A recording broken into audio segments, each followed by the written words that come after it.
So the battery is going to, or the cap is going to get picked up.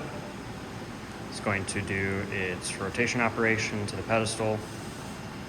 It'll drop it.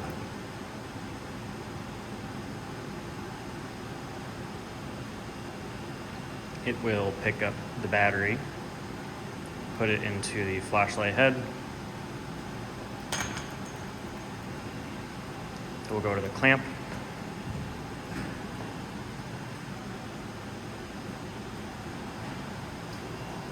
Pneumatic clamp will activate.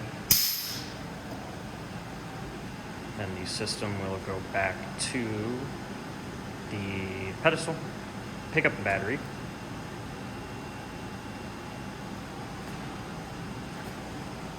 Go to the cap, down, and then it will screw on.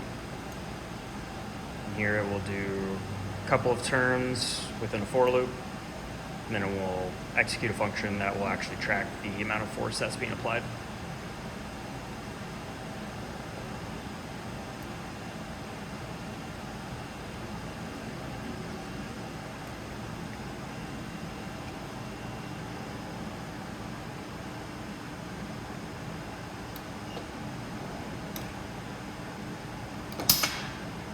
Force is being applied.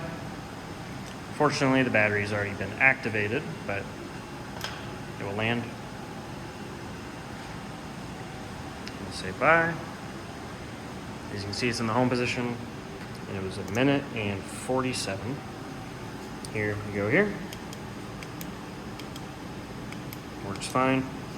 Then we'll also disassemble the battery and the flashlight. So you can see nothing is damaged.